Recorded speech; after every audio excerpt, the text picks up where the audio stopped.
सावन मास में बृहस्पतिवार व्रत की कथा। तो एक बार बोलिए प्रेम से विष्णु भगवान की जय, लक्ष्मी माता की जय। की प्राचीन समय की बात है। भारत वर्ष में एक राजा राज्य करता था। वह बड़ा प्रतापी और दानी था। वह नित्य गरीबों और ब्राह्मणों की सेवा सहायता करता था। वह प्रतिदिन मंदिर में भगवान दर्शन करने जाता था, लेकिन यह उसकी रानी को अच्छा न लगता। न वह व्रत करती और न ही किसी को एक पैसा दान में देती। राजा को भी ऐसा करने से मना किया करती। एक समय की बात है कि राजा शिकार खेलने वन को चले गए। घर पर रानी और दासी थी। उस समय गुरु बृहस्पति साधु का रूप धारण कर राजा के दरवाजे पर भिक्षा मांगने आए। साधु ने रानी से भिक्षा मांगी तो वह कहने लगी, हे साधु महाराज, मैं इस दान और पुण्य से तंग आ गई हूँ। आप कोई ऐसा उपाय बताए जिससे यह सारा धन नष्ट हो जाए और मैं आराम से रह सकूं। साधु रूपी बृहस्पति देव ने कहा, हे देवी, तुम बड़ी विचित्र हो। संतान और धन से भी कोई दुखी होता है। अगर तुम्हारे पास अधिक धन है तो इसे शुभ कार्यों में लगाओ, जिससे तुम्हारे दोनों लोक सुधरे। परंतु साधु की इन बातों से रानी खुश नहीं हुई। उसने कहा कि मुझे ऐसे धन की आवश्यकता नहीं जिसे मैं दान में दूं तथा जिसको संभालने में ही मेरा सारा समय नष्ट हो जाए। साधु ने कहा, यदि तुम्हारी ऐसी इच्छा है तो जैसे मैं तुम्हें बताता हूँ तुम वैसे ही करना। बृहस्पतिवार के दिन तुम घर को गोबर से लिपना, अपने केसे को पीली मिट्टी से धोना, केसे को धोते समय स्नान करना, राजा से हजामत बनाने को कहना, भोजन में मांस मदिरा खाना, कपड़ा धोबी के यहाँ धुलने डालना। इस प्रकार 7 बृहस्पतिवार करने से तुम्हारा समस्त धन नष्ट हो जाएगा। इतना कहकर साधु बने बृहस्पति देव अंतर ध्यान हो गए। साधु के कहे अनुसार करते हुए रानी को केवल 3 बृहस्पतिवार ही बीते थे कि उसकी समस्त धन संपत्ति नष्ट हो गई। भोजन के लिए परिवार तरसने लगा। एक दिन राजा रानी से बोला, हे रानी, तुम यहीं रहो, मैं दूसरे देश को जाता हूँ, क्योंकि यहाँ पर मुझे सभी जानते हैं, इसीलिए मैं कोई छोटा कार्य नहीं कर सकता। ऐसा कहकर राजा परदेश चला गया। वहाँ वह जंगल से लकड़ियाँ काट कर लाता और शहर में बेचता। इस तरह वह अपना जीवन व्यतीत करने लगा। इधर राजा के बिना रानी और दासी दुखी रहने लगी। एक समय जब रानी और दासियों को 7 दिन बिना भोजन के रहना पड़ा तो रानी ने अपनी दासी से कहा, हे दासी, पास ही के नगर में मेरी बहन रहती है, वह बड़ी धनवान है, तू उसके पास जा और कुछ ले आ ताकि थोड़ा बहुत गुजर बसर हो जाए। दासी रानी की बहन के पास गई। उस दिन बृहस्पतिवार था। रानी की बहन उस समय बृहस्पतिवार की कथा सुन रही थी। दासी ने रानी की बहन को अपनी रानी का संदेश दिया, लेकिन रानी की बहन ने कोई उत्तर नहीं दिया। जब दासी को रानी की बहन से कोई उत्तर नहीं मिला तो वह बहुत दुखी हुई।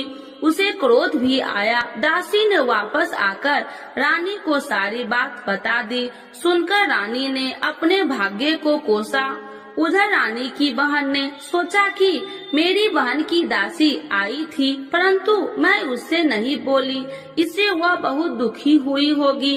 कथा सुनकर और पूजन समाप्त कर वह अपनी बहन के घर गई और कहने लगी, हे बहन, मैं बृहस्पतिवार का व्रत कर रही थी, तुम्हारी दासी गई, परंतु जब तक कथा होती है तब तक न उठते हैं और न ही बोलते हैं, इसीलिए मैं नहीं बोली। कहो दासी क्यों गई थी?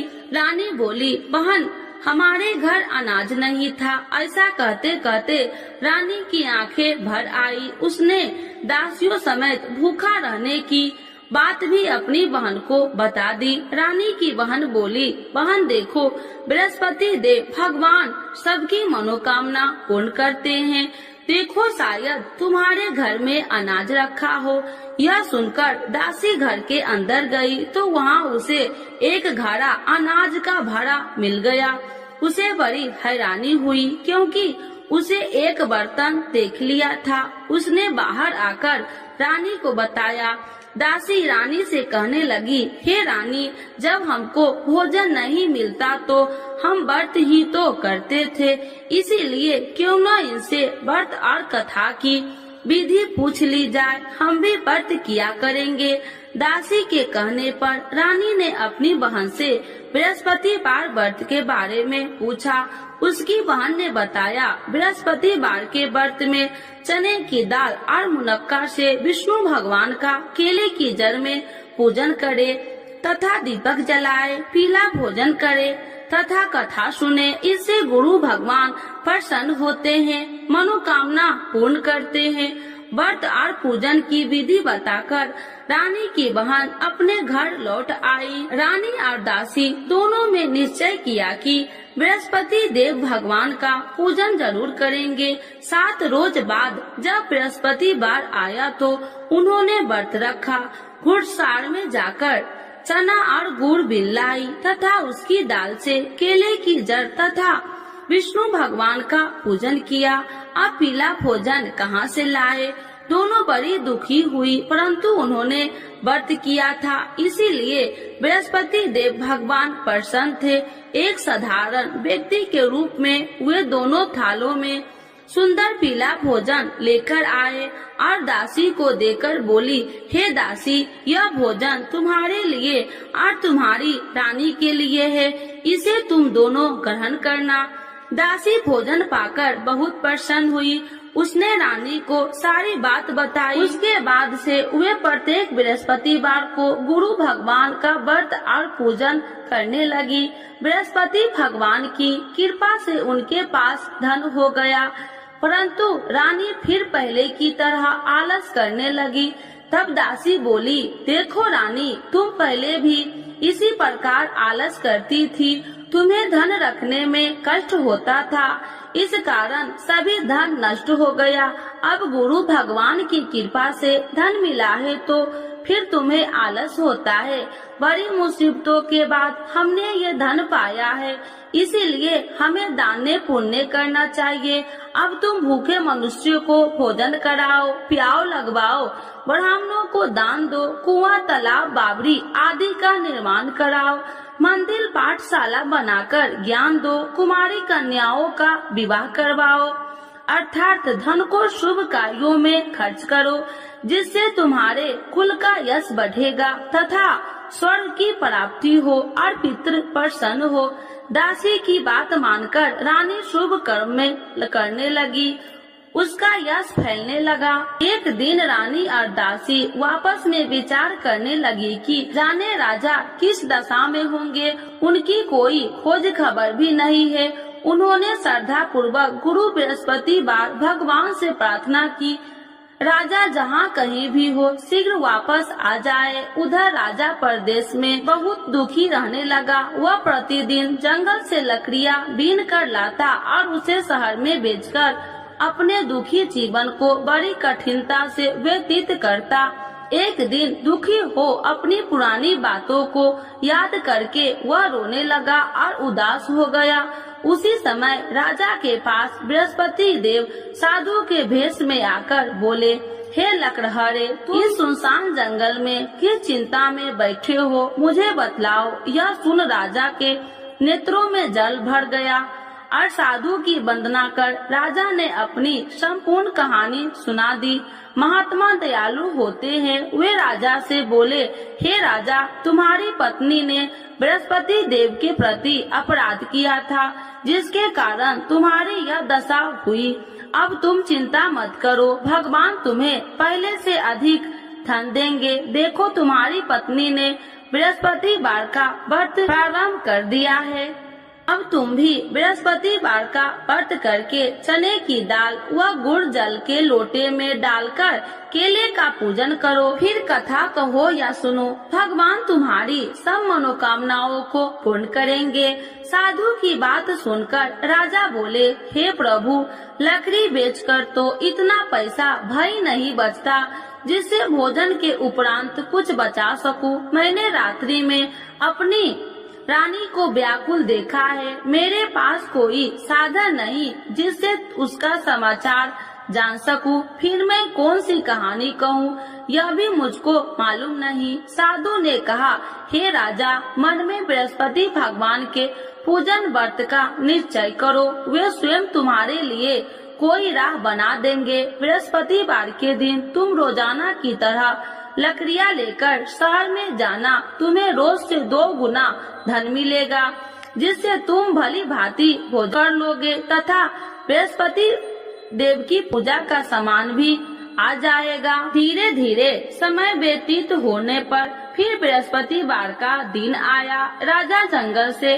लकड़ियाँ काटकर शहर में बेचने लगा। उसे उस दिन और 2 दिनों से अधिक धन मिला। राजा ने चना गुड़ आदि लाकर बृहस्पतिवार का व्रत किया। उस दिन से उसके सभी कलेश दूर हुए। परंतु जब अगले गुरुवार का दिन आया तो वह बृहस्पतिवार का व्रत करना भूल गया। इस कारण बृहस्पति भगवान नाराज हो गए। उस दिन उस नगर के राजा ने विशाल यज्ञ का आयोजन किया था तथा अपने समस्त राज्यों में घोषणा करवा दी कि सभी मेरे यहाँ भोजन करने आवे, किसी के घर चूल्हा न जले। इस आज्ञा को जो न मानेगा उसको फांसी दे दी जाएगी। राजा की आज्ञा अनुसार राज्य के सभी वासी राजा के भोजन में सम्मिलित हुए, लेकिन लकड़हारा कुछ देर से पहुंचा, इसीलिए राजा को उसको अपने साथ महल में ले गए। जब राजा लकड़हारे को भोजन करा रहे थे तो रानी की दृष्टि उस खूंटी पर जिस पर उसका हार लटका हुआ था। उसे हार खूंटी पर लटका दिखाई नहीं दिया। रानी को निश्चय हो गया कि मेरा हार इस लकड़हारे ने चुरा लिया है। उसी समय सैनिक बुलाकर उसको जेल में डलवा दिया। लकड़हारा जेल में विचार करने लगा कि जाने कौन से पूर्व जन्म के कर्म से मुझे यह दुख प्राप्त हुआ है, और जंगल में मिले साधु को याद करने लगा। तत्काल बृहस्पति देव साधु के रूप में प्रकट हो गए और कहने लगे, अरे मूर्ख, तूने बृहस्पति देवता की कथा नहीं की, इसी कारण तुझे यह दुख प्राप्त हुआ है। अब चिंता मत कर, बृहस्पतिवार के दिन जेल खाने के दरवाजे पर तुझे 4 पैसे पड़े मिलेंगे। उनसे तू बृहस्पतिवार की पूजा करना तो तेरे सभी कष्ट दूर हो जाएंगे। अगले बृहस्पतिवार उसे जेल के द्वार पर 4 पैसा मिले। राजा के पूजा का सामान मंगवाकर कथा कही और प्रसाद बांटा। उसी रात्रि में बृहस्पति देव ने उस नगर के राजा को स्वप्न में कहा, हे राजा, तूने जिस जेल में बंद किया है उसे कल छोड़ देना, वह निर्दोष है। राजा प्रातः काल उठा और खूंटी पर हार टंगा देकर लकड़हारे को बुलाकर क्षमा मांगी तथा राजा के योग्य सुंदर वस्त्र आभूषण भेंट कर उसे विदा किया। गुरुदेव की आज्ञा अनुसार राजा अपने नगर को चल दिया। राजा जब नगर के निकट पहुंचा तो उसे बड़ा ही आश्चर्य हुआ। नगर में पहले से अधिक बाग, तालाब और कुएं तथा बहुत सी धर्मशालाएं, मंदिर आदि बने हुए थे। राजा ने पूछा कि यह किसका बाग और धर्मशाला है। तब नगर के सब लोग कहने लगे कि यह सब रानी और दासी द्वारा बनवाए गए हैं। राजा को आश्चर्य हुआ और गुस्सा भी आया कि उसकी अनुपस्थिति में रानी के पास धन कहां से आया होगा। जब रानी ने यह खबर सुनी कि राजा आ रहे हैं तो उसने अपनी दासी से कहा, हे दासी, देख राजा हमको कितनी बुरी हालत में छोड़ के गए थे, वह हमारी ऐसी हालत देखकर लौट न जाए, इसीलिए तू दरवाजे पर खड़ी हो जा। रानी की आज्ञा अनुसार दासी दरवाजे पर खड़ी हो गई और जब राजा आए तो उन्हें अपने साथ महल में लिवा आई। तब राजा ने क्रोध करके अपनी तलवार निकाली और पूछने लगी, बताओ यह धन तुम्हें कैसे प्राप्त हुआ। तब रानी ने सारी कथा कह सुनाई। राजा ने निश्चय किया कि मैं रोजाना दिन में 3 बार कहानी कहा करूँगा और रोज व्रत किया करूँगा। अब हर समय राजा के दुपट्टे में चने की दाल बंधी रहती तथा दिन में 3 बार कथा कहता। एक रोज राजा ने विचार किया कि चलो अपनी बहन के यहाँ हो आऊं। इस तरह का निश्चय कर राजा घोड़े पर सवार हो अपनी बहन के यहाँ चल दिया। मार्ग में उसने देखा कि कुछ आदमी एक मुर्दे को लिए जा रहे हैं। उन्हें रोककर राजा कहने लगा, अरे भाइयों, मेरी बृहस्पतिवार की कथा सुन लो। वे बोले, लो हमारा तो आदमी मर गया है, इसको अपनी कथा की पड़ी है। परंतु कुछ आदमी बोले, अच्छा कहो, हम तुम्हारी कथा भी सुनेंगे। राजा ने दाल निकाली और कथा कहनी शुरू कर दी। जब कथा आदि हुई तो मुर्दा हिलने लगा और जब कथा समाप्त हुई तो राम राम कह के वह मुर्दा खड़ा हो गया। राजा आगे बढ़ा, उसे चलते चलते शाम हो गई। आगे मार्ग में उसे एक किसान खेत में हल चलाता मिला। राजा ने उसे कथा सुनने का आग्रह किया, लेकिन वह नहीं माना। राजा आगे चल पड़ा। राजा के हटते ही बैल पछाड़ खाकर गिर गए तथा किसान के पेट में बहुत जोर से दर्द होने लगी। उसी समय किसान की माँ रोटी लेकर आई। उसने जब देखा तो अपने पुत्र से सब हाल पूछा। बेटे ने सभी हाल बता दिया। बुढ़िया दौड़ी दौड़ी उस घुड़सवार के पास पहुँची और उसने बोली, मैं तेरी कथा सुनूंगी, तू अपनी कथा मेरे खेत पर ही चलकर कहना। राजा ने लौटकर बुढ़िया के खेत पर जाकर कथा कही, जिसके सुनते ही बैल खड़े हो गए तथा किसान के पेट का दर्द भी बंद हो गया। राजा अपनी बहन के घर पहुंच गया। बहन ने भाई को खूब मेहमानबाजी की। दूसरे रोज प्रातः काल राजा जागा तो वह देखने लगा कि सब लोग भोजन कर रहे हैं।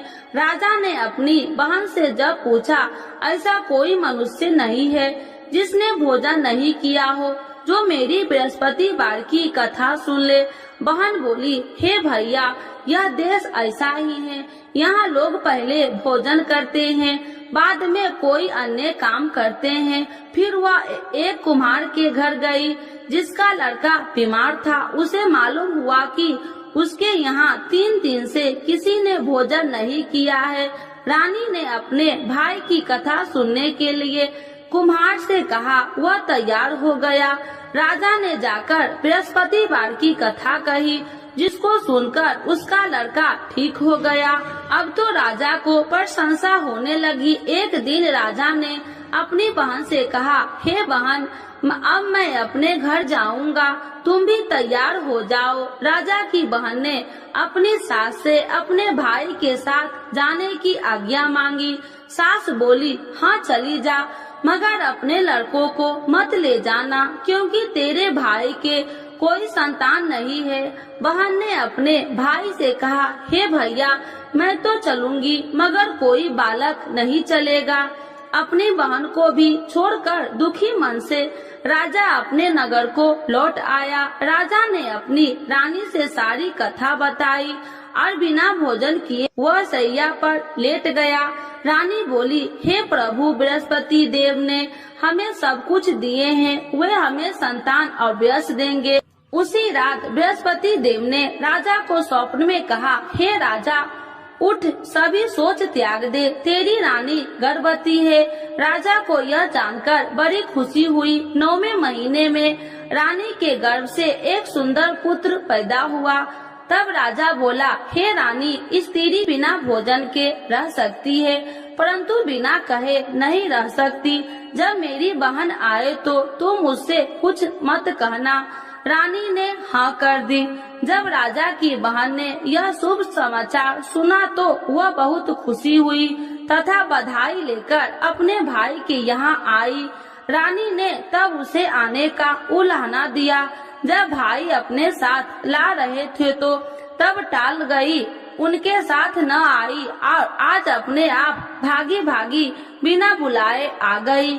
तो राजा की बहन बोली, भाई मैं इस प्रकार न कहती तो तुम्हारे घर औलाद कैसे होती। बृहस्पति देव सभी मनोकामनाएं पूर्ण करते हैं। जो श्रद्धा भाव पूर्वक बृहस्पतिवार का व्रत करता है एवं कथा पढ़ता है अथवा सुनता है और दूसरों को सुनाता है, बृहस्पति देव उसकी सभी मनोकामनाएं पूर्ण करते हैं, उनकी सदैव रक्षा करते हैं। जो संसार में सद्भावना से गुरुदेव का पूजन एवं व्रत सच्चे हृदय से करते हैं, उनकी सभी मनोकामनाएं वैसे ही पूर्ण होती है जैसे सच्ची भावना से रानी और राजा ने बृहस्पति देव की कथा का गुणगान किया तो उनकी सभी इच्छाएं बृहस्पति देव जी ने पूर्ण की।